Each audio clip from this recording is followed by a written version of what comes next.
Welcome back, folks. Well, today, do we ever have a boomer of a news article for you guys? It was such a boomer. I checked all the references of the journalists from Brazil, and they're all impeccable. The news. This isn't fake news like JW.org says all the media is all fake. It's all by apostates. This isn't it. And I'm going to read two news articles, two different journalists, two different news articles in Brazil, just to counter these statements that they make on JW.org. So let's get into it. Here we are. Thank you to watching Watchtower. They watch Watchtower 24/7, and they bring these news to the fore. Thank you.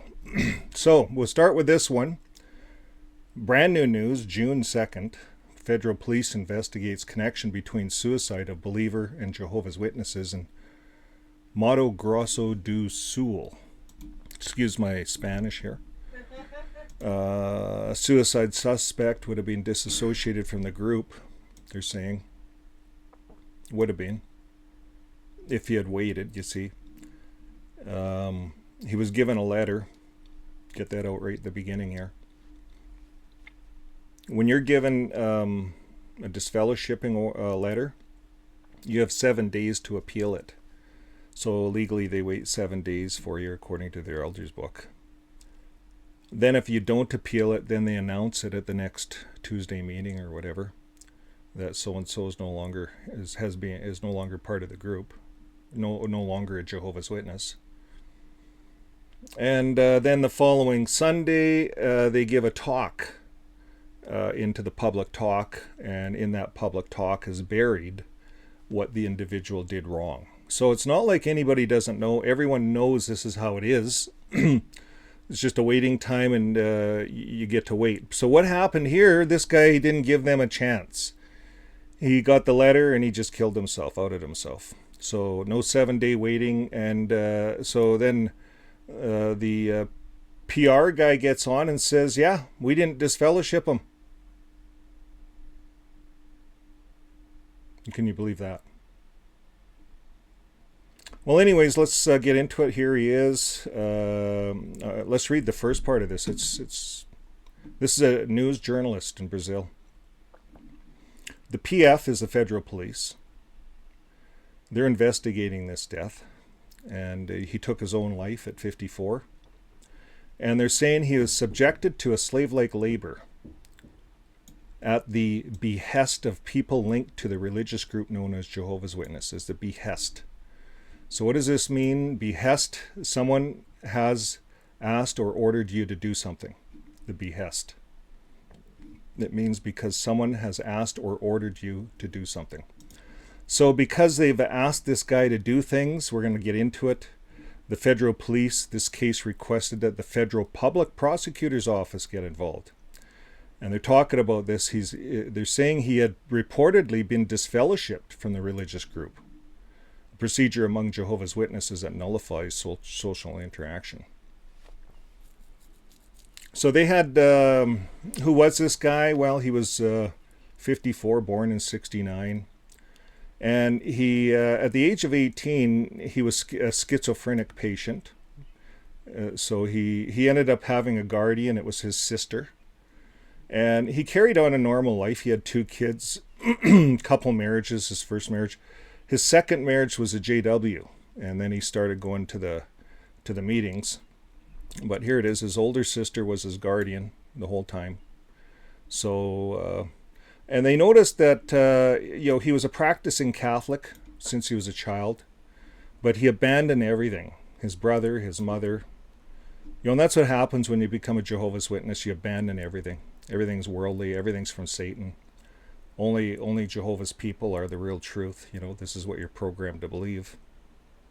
So from then on, despite his family's wishes, he worked in companies controlled by JWs. Like window washers, janitorial, all the stuff that JWs do. And although he had a degree in industrial mechanics, this guy had a degree. He could have made some good money, but he worked for JWs. So he worked in other jobs with little financial help, including installing fences. Apparently he was good at that. And despite the protests from his family, according to the statements in the registry office, they said he couldn't be subjected. This is what his guardian said, to intense days of Bible studies and field work, preaching, they call it the field ministry, and heavy work with the use of welding machines, electric, for installing fences.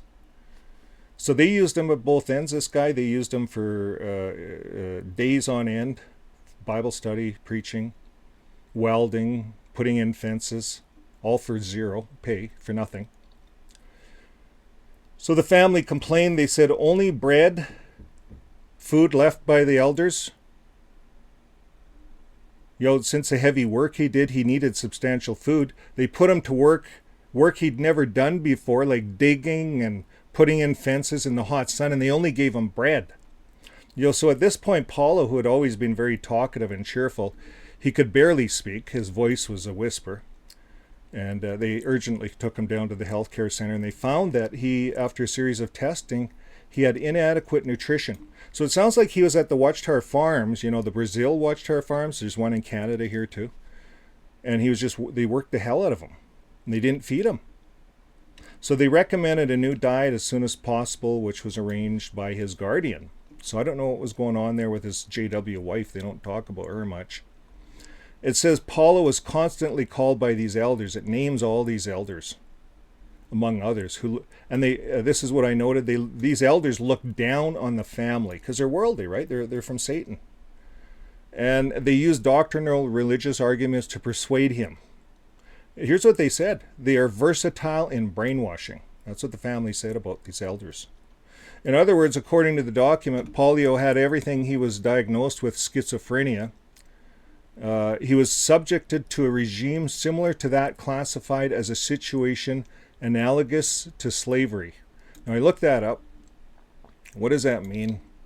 Analogous to slavery can be understood as practices or systems that share characteristics with slavery, particularly the forced and exploitative nature of labor or servitude. That's JW.org. You get in with the RBC, that's what it is. He was forced to perform heavy workloads and was also obliged to attend religious rituals. They have so many meetings, right? You can't miss them. So they did a whole discovery. They looked at all sorts of things. And here's what I noticed. On the day of his suicide, the leader of the institution and his wife Alice, this would be the presiding overseer. Well, they came to the family's house. He spoke to him at the gate in secret. All hush hush. They did not enter. So the guardian, his sister, she came out to invite him in, and they left when they saw her approaching. They took off. So they took a large package, as if it were a package delivered by Paulo. And when asked by his sister what was in those packages, he changed the subject. The whole family found this episode strange, since the leader, had never visited the house before. They left quickly when they saw the sister approaching. So it's on that very day that Paulo committed suicide, at night. Very day. Well, the family also wants to know what the purpose of the visit was and what was discussed. Wouldn't you want to know? According to the elder's testimony, Paulo was expelled. So he was disassociated from the religious group. So he already made a testimony. So they DF'd the guy. That was what was in the letter, I guess. They gave him a letter. After his death in his room, his folder of documents and papers, the family discovered that he had a document entitled Advance Directive and Power of Attorney for Health Treatment, registered at the notary's office, naming a proxy of the doctrine on it, and as the elder, as a reference, a referral. So here's the kicker, folks. This document was made without the consent of the curator, Paulo's sister. She was the guardian, the sister. Without the knowledge of the family, even knowing that he was semi-imputable. That's how the journalist put it.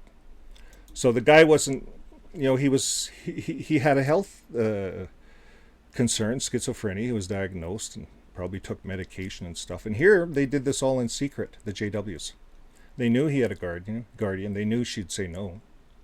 So this is, folks, this is going to open up a big lawsuit. I can see that coming. Jehovah's Witnesses who are religious followers do not accept blood. So it goes on to talk about a lot of stuff here. Jehovah's Witnesses, how it all works, the moral code, what does a Jehovah's Witness command say? So here's what the commander says, Jehovah's Witness commander. This is the regional spokesperson for JWs, Jehovah's Witnesses. So he said, oh yeah, we're all sorry. And here's what he said.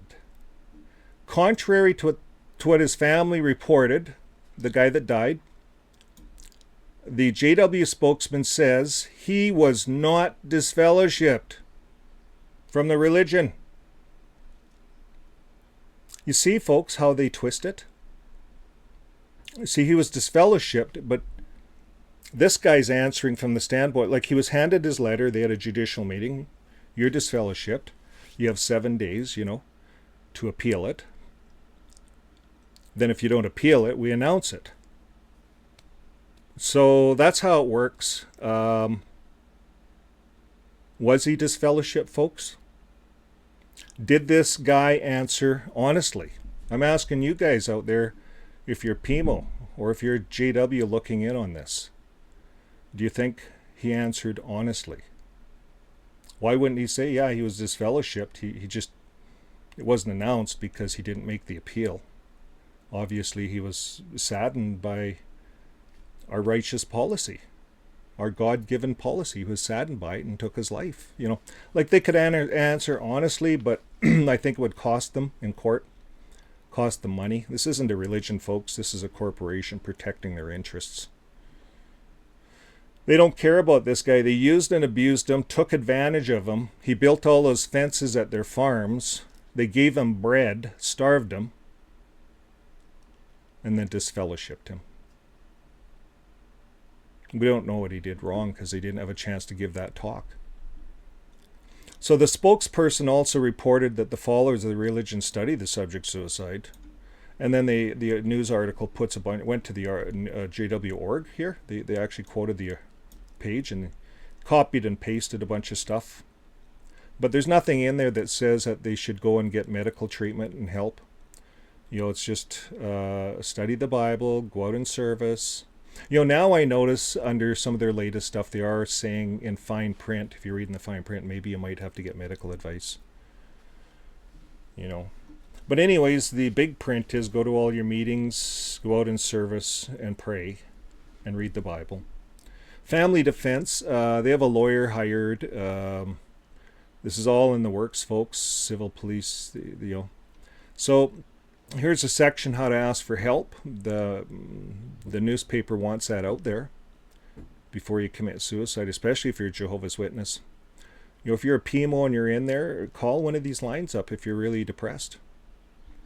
Okay, so we're going to move over to this next article. I'll see how much of it I can read.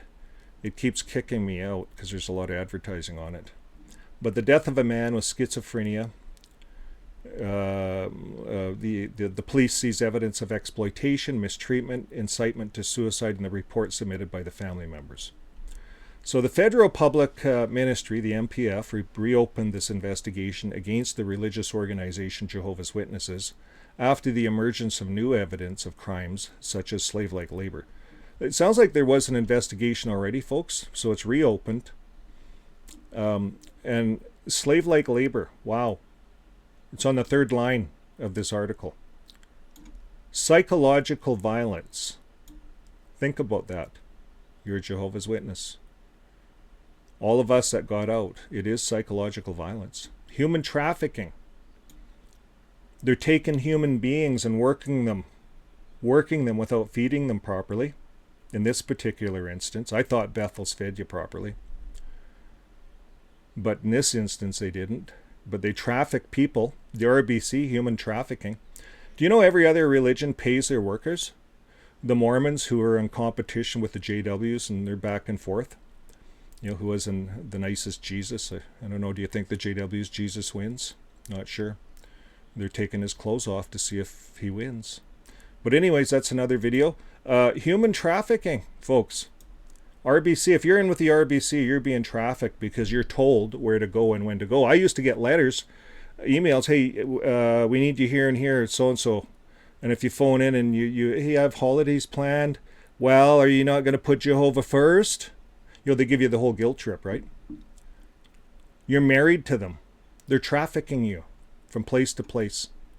But you're part of the RBC. You got that big ticket on you, I'm part of, so you go back to the meeting. Oh yeah, I'm part of the RBC. I got to miss a week of meetings. But I worked my ass off. So anyways, this is human trafficking, folks. They don't pay their people. Incitement to suicide. In this case, incitement to suicide. A schizophrenic, using them in this manner, and they disfellowship them without the guardians. See, the guardians should have been at that meeting, that judicial meeting. So this is how the very first part, and then you can get more on this article. I started reading it. Once I got to reading that far, I wanted to read the rest of it. So they talk about everything we've talked about so far. They said there's serious reports of exploitation of vulnerable individuals under the pretext of religious service. That's how they're pitching this. And they're saying which may mask criminal practices. This is what the federal prosecutors ordering the transfer of the case to the federal police to conduct investigations. And here's what the family says. They turned my brother into a human rag, and they said they worked him almost to death. You know how Jehovah's Witnesses, they get a hold of someone in the worldly family, and they'll go and get that. They'll even do that with disabled people. So that's what's happening. They turned my brother into a human rag. He lost 13 kilos, could hardly speak. There he is. There's a picture of him. He's a pretty skinny guy. The family reports that despite being considered legally unaccountable due to schizophrenia, he was subjected to intense physical and emotional struggles with doctrinal pressure, isolation. See, I lost the article, so we're going to get out of that, but it says a lot of the same stuff, folks. I'm going to pin both articles, so if you want to read them right through, it's quite an interesting case. And I thought I'd get that breaking news out to you guys today. So this is going to be interesting in Brazil. We'll follow up on it. If you haven't subscribed yet, please subscribe. It really helps push the channel. And if you can share this video on your Twitter, TikTok, other feeds that you can share this stuff on. I don't even know what there is out there, but my wife does all that. So anyways, share these videos. It does help. These are real stories. These are real journalists, folks. This is the latest news, 2023. This is really current. Brazil, I think, has more JWs in it than Canada. It's a big country. There's a lot of JWs in there. It's a modern country. This should not be happening in a modern country like Brazil. So folks, that's the latest. Keep living your life with love, and we'll see you on the next video. Bye for now.